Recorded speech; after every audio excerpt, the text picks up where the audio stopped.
आप सभी को नमस्कार। पॉलिटिकल अलायंस स्टडी में आप सभी का स्वागत है। आज हम देखेंगे तुलनात्मक राजनीति अर्थात कंपैरेटिव पॉलिटिक्स का जो सेकंड पार्ट, जिसमें सारे कुछ वन लाइनर प्रश्न रहेंगे। तो चलिए देखते हैं सारे वन लाइनर प्रश्न। दिया है, संचार सिद्धांत का जनक माना जाता है किसको? तो ये डायच को माना जाता है। आगे दिया है कि द नर्व्स ऑफ गवर्नमेंट नामक पुस्तक की जो रचना है कार्ल डायच ने की थी। आगे दिया कि आमंड और वर्बा द्वारा वर्गीकृत राजनीतिक संस्कृत में सम्मिलित है। तो संकुचित राजनीतिक संस्कृत, प्रजाभावी राजनीतिक संस्कृत और सहभागी राजनीतिक संस्कृत सम्मिलित है। आगे दिया है कि तुलनात्मक राजनीति के परंपरागत उपागम के अंतर्गत उपेक्षा की गई है अनुभविक अन्वेषण की। आगे दिया है, संरचनात्मक प्रक्रियात्मक सिद्धांत का संबंध है राज्य की कार्यविधि से। आगे दिया कि एस्पेक्ट्स ऑफ पॉलिटिकल डेवलपमेंट, राजनीति विज्ञान की रूपरेखा नामक ग्रंथ के लेखक कौन है? तो ये है लुसियन पाई। आगे दिया है कि परंपरागत उपागम की विशेषता नहीं है। तो ये अनुभववादी जो है ये परंपरागत उपागम की विशेषता नहीं है, बल्कि ये आधुनिक उपागम की विशेषता है। आगे दिया कि राजनीतिक आधुनिकीकरण की समस्या क्या है? एक एकता की समस्या, सरकारों की समस्या, नेतृत्व एवं जनता में संवाद की कमी। आगे दिया कि आधुनिकीकरण का अभिप्राय है विचारों एवं मूल्यों में परिवर्तन। आगे दिया कि आधुनिकीकरण का मौलिक तत्व नहीं है। आधुनिकीकरण का मौलिक तत्व नहीं है तो घटती हुई बुद्धि संगतता ये है जो आधुनिकीकरण की मौलिक तत्व नहीं है। आगे दिया कि डेविडिस्टन इतिहासवाद के कारण राजनीतिक सिद्धांत के पतन के लिए उत्तरदायी नहीं मानते हैं। तो लियो स्ट्रास को उत्तरदायी नहीं मानते हैं। आगे दिया कि अनौपचारिक नियमों के अध्ययन के लिए नव संस्थावाद ने जो अपनाया है वह है समाजशास्त्रीय उपागम। आगे दिया कि जेम्स मार्च और जॉन पी ओल्सन का संबंध नव संस्थावाद की धारा से है। तो मानकीय संस्थावाद की धारा से है इसमें। आगे दिया है कि एडवर्ड सिल्स द्वारा वर्णित राजनीतिक आधुनिकीकरण पर आधारित राजनीतिक व्यवस्था के यहाँ पे खाली स्थान है रूप में एक विशेष विचारधारा के लिए प्रतिबद्धता सर्वाधिक महत्वपूर्ण होती है। तो जो खाली स्थान पर होगा वो हो जाएगा सर्वाधिकारवादी वर्गतंत्र। अर्थात यहाँ पे ये हो जाएगा कि एडवर्ड सिल्स द्वारा वर्णित राजनीतिक आधुनिकीकरण पर आधारित राजनीतिक व्यवस्था के सर्वाधिकारवादी वर्गतंत्र रूप में एक विशेष विचारधारा के लिए प्रतिबद्धता सर्वाधिक महत्वपूर्ण होती है। आगे दिया कि राजनीतिक विकास के जिस लक्षण को लुसियन पाई समता कहता है उसे आमंड द्वारा कहा जाता है सांस्कृतिक लौकिकीकरण। आगे दिया कि वह विद्वान जिसने राजनीतिक विज्ञान को सीमित आधुनिकीकरण एवं जन आधुनिकीकरण इन दो चरणों में वर्गीकृत किया है वो है आईजे स्टैंड। आगे दिया कि अर्थशास्त्र और राजनीति के जुड़ाव का अध्ययन करती है राजनीतिक अर्थव्यवस्था। आगे दिया कि एक देश की आर्थिक नीतियों की जांच करती है राजनीतिक अर्थव्यवस्था। आगे दिया कि तुलनात्मक राजनीति के अध्ययन का वह उपागम जो यह मानता है कि विनिश्चय निर्माता अपने साध को प्राप्त करने के लिए साधनों का कुशल प्रयोग कर सकते हैं विवेकपूर्ण चयन सिद्धांत हो जाएगा। आगे दिया कि राष्ट्रों, क्षेत्रों और व्यक्तियों के मध्य सांस्कृतिक विभिन्नताओं को समतल कर देता है सांस्कृतिक वैश्वीकरण। आगे दिया कि राजनीतिक प्रक्रिया और राजनीतिक संस्थाओं के विकास में सबसे ज़्यादा योगदान दिया है ग्रीक ने दिया है। आगे दिया कि राजनीतिक विकास का तात्पर्य क्या है? तो राजनीतिक विकास का तात्पर्य है राजनीतिक नेतृत्व के विकास से। आगे दिया कि राजनीतिक समाजीकरण का एक कारक या फिर एजेंट नहीं है। कौन नहीं है? तो प्राकृतिक विज्ञान नहीं है। आगे दिया है कि द पावर एलीट जो पुस्तक है इसके लेखक जो है सी राइट मिल्स है। ये एक बार रिपीट हुआ है। आगे देखिए संस्थागत समूह की खास विशेषता है। तो क्या है? संस्थागत समूह सरकारी तंत्र का भाग होता है। आगे देखिए गैब्रियल आमंड के अनुसार सभी राजनीतिक व्यवस्था के लिए आम है सभी राजनीतिक व्यवस्थाओं में सरल व्यवस्थाओं में भी और राजनीतिक संरचना और सहवर्ती राजनीतिक कार्य होते हैं। ये दोनों हो जाएगा। आगे दिया कि ईस्टर्न और डेनिस के अनुसार ईस्टर्न और डेनिस के अनुसार आरंभिक स्तर पर राजनीतिक समाजीकरण की प्रक्रिया में एक स्तर है राष्ट्रीय विधायिका, न्यायपालिका, मतदान व्यवहार की राय, अवैयक्तिक राजनीतिक संस्थाओं को मान्यता प्रदान करने के लिए। आगे दिया कि राजनीतिक संचार के इलाके में प्रमुख विचारधारा मॉडल के सबसे प्रभावशाली संस्करण विकसित किया है, तो नोम नोमस्की और एंड हरमन ने। आगे दिया कि राजनीतिक संस्कृति तथा शासन के स्थायित्व के बीच कोई सीधा संबंध नहीं है, तो लिजफर्ड का ये कथन है। आगे दिया कि सी राइट मिल्स की रचना द पावर इलीट 1956 ने अभिजनों का सामान्य विश्लेषण प्रस्तुत किया। यहाँ पे खाली स्थान पर हो जाएगा, संयुक्त राज्य अमेरिका के विकसित पूंजीवाद में अभिजनों का सामान्य विश्लेषण प्रस्तुत किया। आगे दिया कि राजनीतिक सिद्धांत एक महत्वपूर्ण कार्य केवल राजनीतिक व्यवहार को दर्शाना नहीं, बल्कि यह भी दर्शाना होता है कि इसका क्या अर्थ है। यह दर्शाने के लिए कि किसी प्रथा का क्या अर्थ है अथवा क्या अर्थ होना चाहिए, राजनीतिक सिद्धांत को इसको बदल सकता है, जो वह यह कथन है जी.एच. सेवाइन का।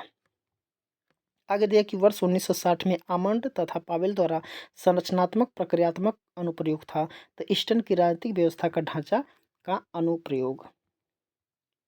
आगे दिया है अर्थशास्त्र मूल्य युक्त है, परंतु राजनीतिक अर्थव्यवस्था 18वीं सदी के वैचारिक पराजय के संदर्भ में शुरू होती है। यह टिप्पणी जो है शुम्पीटर का है। अर्थशास्त्र मूल्ययुक्त है, परंतु राजनीतिक अर्थव्यवस्था 18वीं सदी के वैचारिक पराजय के संदर्भ में शुरू होती है। ये जो टिप्पणी दिया है ये शुम्पीटर का है। आगे दिया कि राजनीतिक संस्कृति की अवधारणा का सबसे पहले प्रयोग किया था गैब्रियल आमंड ने। आगे दिया कि स्थिति निर्धारण राजनीतिक संस्कृति का मूल प्रकार का भाग नहीं है, तो वैयक्तिक स्थिति निर्धारण के। आगे दिया कि राजनीतिक विकास में प्रगतिवादी तुलनावादी बल नहीं देते हैं, आधुनिकीकरण पर नहीं देते हैं। आगे देखिए आधुनिकीकरण और अपक्षय के सिद्धांत का निर्माता है तो हंटिंगटन है।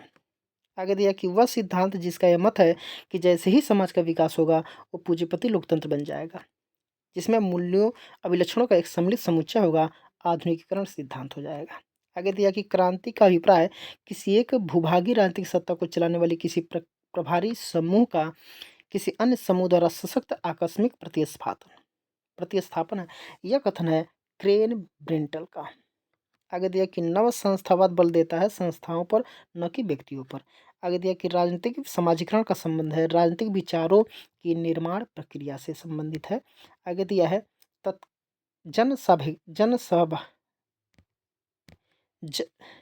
जन भागीदारी संस्कृत संबंधित थी तत्कालीन साम्यवादी शासन से। जन भागीदारी संस्कृत तत्कालीन साम्यवादी शासन से अभिजनवाद को एक आर्थिक उपागम प्रदान किया। कौन? बर्नहम ने किया है। आगे दिया कि शास्त्रीय परंपरा का उल्लेख एपिक थ्योरी के रूप में किया है सेल्डन वालिन ने। आगे दिया कि एस.ई. फाइनर द्वारा वर्णित राजनीतिक संस्कृतियों के वर्गीकरण में सम्मिलित नहीं है मध्यवर्गीय राजनीतिक संस्कृति, ये सम्मिलित नहीं है। आगे दिया कि हंटिंगटन आधुनिकीकरण सिद्धांत का आलोचक है, क्योंकि इस सिद्धांत में ध्यान नहीं रखा गया है। किसका ध्यान नहीं रखा गया है? तो पारंपरिक समाज में अनेक स्वार्थी मूल्य प्रणालियों तथा संस्कृतियों की उपस्थिति का ध्यान नहीं रखा गया है। आगे है एक लोकतांत्रिक राजनीतिक व्यवस्था के आगतों और निर्गतों के बीच संबंधों का सूचक है अनुक्रियात्मक क्षमता। आगे दिया है कि निवेश कार्यों यानी कि इनपुट फंक्शन का सही क्रम जो है राजनीतिक समाजीकरण, भर्ती, हित अभिव्यक्तिकरण और हित समुच्चयन और राजनीतिक संप्रेषण। आगे दिया कि लुसियन पाई के अनुसार राजनीतिक विकास की मुख्य विशेषता है समता, समर्थता और विभेदीकरण। समर्थता का मतलब समता, क्षमता, समर्थता का मतलब यहाँ पर क्षमता भी कहीं कहीं दिया रहता, समता, क्षमता और विभिन्नीकरण या विभेदीकरण। आगे राजनीतिक समाजीकरण की प्राथमिक अभिकर्ता हैं तो कौन है? परिवार और सामाजिक वर्ग। आगे दिया कि हड़बड़ी में किए गए परिवर्तनों से सुरक्षा प्रदान करता है एक कठोर संविधान। आगे दिया कि दलीय झड़पों का शिकार नहीं हो सकता है एक कठोर संविधान। आगे मिलान से संबंधित है, तो यहाँ पे देखिए एक तरफ सूची 1 है जिसमें प्रतिपादक है, दूसरी तरफ अवधारणा है उससे। तो एस.पी. हंटिंगटन जो है राजनीतिक पतन अवधारणा दिया, राजनीतिक पतन का अवधारण दिया। आर्य डहल जो है बहुतंत्रीय लोकतंत्र, केनेथ बाल्डिंग जो है राजनीतिक अनुरूपण, और फर्नेडो एच कार्डोसो ये जो है संबंधित विकास निर्भरता का। आगे भी एक सूची है दिया है और सूची 2 दिया है, उसको मिलान है। रॉबर्ट डहल, ये जो है polyarchy, participation and opposition. S M Lipset जो है पॉलिटिकल मैन, और स्मिथ कार्ड जो है लीगैलिटी लीगैलिटी एंड लेजिटिमेसी हो जाएगा, और रोजर चार्ल्सटन है जो है पॉलिटिकल रियलिटी कंपैरेटिव गवर्नमेंट हो जाएगा। आगे संविधान एवं संविधानवाद से संबंधित कुछ प्रश्न है। यहाँ आप देखिए मिलान है दिया है। अमेरिका का संविधान जो है उपराष्ट्रपति को ऊपरी सदन के प्रदेन अध्यक्ष के रूप में बनाता है। कनाडा का संविधान जो है संघ सरकार में अवशिष्ट शक्तियां निहित होती है। ऑस्ट्रेलिया के संविधान में जो है समवर्ती सूची जिस पर राज्य और केंद्र का अधिकार क्षेत्र समान हो। और जापान का संविधान जो है विधि द्वारा स्थापित प्रक्रिया पर निर्भर होता है। आगे है विधि के शासन से घनिष्ठ संबंध है। विधि के शासन से घनिष्ठ संबंध है सीमित सरकार का। लिखित तथा अलिखित संविधानों में केवल मात्रा का अंतर है, प्रकार का नहीं। ये कथन जो है ये गार्नर का है। लिखित तथा अलिखित संविधानों में केवल मात्रा का अंतर है, प्रकार का नहीं। ये गार्नर का कथन है। आगे दिया है कि व्यक्ति के शासन की अपेक्षा विधि का शासन सबसे अधिक अच्छा होता है। ये कथन जो है ये डाइसी का कथन है। संविधानवाद की विशेषता नहीं है, तो पार्टी आधारित अवधारणा जो है संविधान का विशेषता नहीं है। आगे है कि वेस्टमिनिस्टर रूपी संविधान ब्रिटेन देश में पाया जाता है। वेस्टमिनिस्टर जो रूपी संविधान जो है ये ब्रिटेन में पाया जाता है। संविधानवाद एक पूर्व शर्त माना जाता है। देखिए संविधान एक पूर्व शर्त माना जाता है लोकतांत्रिक सरकार के लिए। आगे है कि ब्रिटिश संविधान का अस्तित्व नहीं है। ये विचार व्यक्त किया है डी टाकविले ने। आगे दिया है मिलान है सूची 1 सूची 2 से। तो अमेरिका का संविधान जो है 1789 में बना। स्विट्जरलैंड का संविधान 1848 में बना। कनाडा का संविधान 1867 में बनकर तैयार हुआ, और भारत का संविधान 1950 में बनकर तैयार होकर के लागू किया। आगे पिनाक एवं स्मिथ के अनुसार संविधानवाद के अनिवार्य तथ्य हैं। संविधान अपरिहार्य संस्थाओं का अभिव्यक्त है। संविधान राजनीतिक शक्ति का प्रतिबंध है। संविधान विकास का निर्देशक है, और संविधान राजनीतिक शक्ति का संगठक है। यहाँ पर दिया है कि संविधान के उद्देश्य हैं। संविधान के उद्देश्य हैं तो यहाँ पर हो जाएगा राज्यों की मजबूती प्रदान करना, मूल्यों एवं लक्ष्यों को एकजुट करना, और शासन को वैधता प्रदान करना, ये हो जाएगा। आगे दिया कि अमेरिका में जब राष्ट्रपति का पद रिक्त हो जाता है, या फिर जैसे इस्तीफा, मृत्यु या महाभियोग आदि, तो राष्ट्रपति का जो पदभार ग्रहण करता है वह होता है उपराष्ट्रपति। आगे है कि संयुक्त राज्य अमेरिका में सर्वोच्च न्यायालय के न्यायाधीशों की नियुक्ति की राजनीतिक प्रक्रिया यह सुनिश्चित करती है कि न्यायालय उसी दिशा में कार्य करता है जो गठबंधन राजनीतिक सरकार को नियंत्रित करता है। यह दृष्टिकोण दिया है रॉबर्ट डहल ने। आगे दिया है कि यदि राजनीतिज्ञों को अपने निर्णय का उपयोग करने की अनुमति दी जाती है तो वे उस लाभ का उपयोग अपने स्वयं के स्वार्थ को आगे बढ़ाने के लिए करेंगे। संविधान के बिना सरकार अधिकारविहीन सत्ता है। ये विचार दिया है थॉमस पेन द्वारा। आगे न्यायिक निर्णय का अभिवृत्तिक प्रतिमान संबंधित है संयुक्त राज्य अमेरिका से। न्यायिक निर्णय का अभिवृत्तिक प्रतिमान संयुक्त राज्य अमेरिका से। यूनाइटेड किंगडम की व्यवस्थापिका के ऊपरी सदन में प्रतिनिधित्व का आधार है वर्ग, यानी कि इसमें वर्गवादी लोग रहते हैं, जिससे जो कुछ लोग राजघराने से लोग होते हैं, आनुवंशिक वर्ग टाइप के लोग होते हैं। आगे है कि शक्तियों का पृथक्करण वास्तव में केवल व्यवस्थापिका की सहूलियत है, न कि कभी समाप्त होने वाली निरूढ़ी। कठोर अर्थ में यह कभी व्यवहारिक नहीं हो सकता है। यह तर्क है हेराल्ड जे लॉस्की का। आगे दिया कि संयुक्त राज्य अमेरिका के अब तक के एकमात्र मनोनीत राष्ट्रपति जो है जेराल्ड रूडोल्फ फोर्ड। विधि की उचित प्रक्रिया न्यायिक व्यवस्था के एक आवश्यक लक्षण है। ये हो जाएगा यूएसए में। आगे दिया कि एक व्यवस्थापिका जो मंत्रिपरिषद के समक्ष दुर्बल है, तथा एक मंत्रिपरिषद जो राष्ट्रपति के समक्ष निर्बल है, जो है ये फ्रांस देश की शासन व्यवस्था की विशेषता दर्शाता है। फ्रांस हो जाएगा। प्रत्यक्ष लोकतंत्र वाला देश जो है स्विट्जरलैंड, सबको पता है। अमेरिकी संविधान में बिल ऑफ राइट्स जोड़ा गया है प्रथम 10 संशोधनों द्वारा। एक दलीय पद्धति है चीन में। वह विचारक जिसको अमेरिकी संविधान निर्माताओं का बौद्धिक जनक कहा जाता है, तो ये मॉन्टेस्क्यू को कहा जाता है। आगे मिलान से संबंधित है। ये दिया है एक सूची 1 में प्रशासकीय विधि, ये फ्रांस में पाया जाता है। न्यायाधीशों की आजीवन जो नियुक्ति है वो संयुक्त राज्य अमेरिका में पाया जाता है। न्यायाधीशों की आजीवन नियुक्ति संयुक्त राज्य अमेरिका में। सीनेट सभा में राज्यों का एक समान प्रतिनिधि संयुक्त राज्य अमेरिका में। विधि का शासन जो है ये इंग्लैंड में है। अगला है कि राजस्व विधेयक में संशोधन करने की शक्ति जो है अमेरिकन सीनेट में। आगे है कि राजस्व विधेयक प्रस्तुत करने की विशिष्ट शक्तियाँ हैं कॉमन सभा में। आगे दिया कि अमेरिकी संविधान के यहाँ पे खाली स्थान है। संशोधन में विधायी और कार्यकारी कृत्यों की न्यायिक समीक्षा के संबंध में विधि की सम्यक प्रक्रिया का उल्लेख किया गया है। तो जो अमेरिका संविधान के जो 5वां और 14वां संशोधन हुआ था, इसमें विधायी और कार्यकारी कृत्यों की न्यायिक समीक्षा के संबंध में विधि की सम्यक प्रक्रिया का उल्लेख किया गया है। आगे दिया कि चीन में कानून बनाने वाले सर्वोच्च संस्था के रूप में मानी जाती है एनपीसी यानी कि नेशनल पीपुल्स कांग्रेस। आगे दिया है कि दोहरी नागरिकता की प्रणाली प्रचलित है स्विट्जरलैंड की और अमेरिका में। आगे दिया कि यूरोपीय विद्वान जिसके द्वारा शक्तियों के विभाजन के बारे में अमेरिकी मॉडल को प्रभावित किया है वो है मॉन्टेस्क्यू।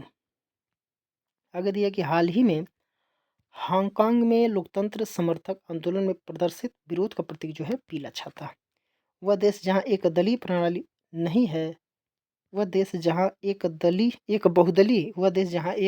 बहुदलीय प्रणाली नहीं है, तो चीन में बहुदलीय प्रणाली नहीं है। यहाँ पे एक दलीय पद्धति, यहाँ पे एक दलीय प्रणाली पाया जाता है।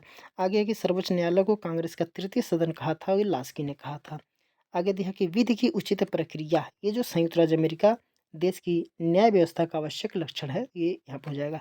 आगे दिया कि भारतीय संघवाद अमेरिकी संघवाद से इसलिए निकट है कि दोनों देशों में एक सर्वोच्च न्यायालय है।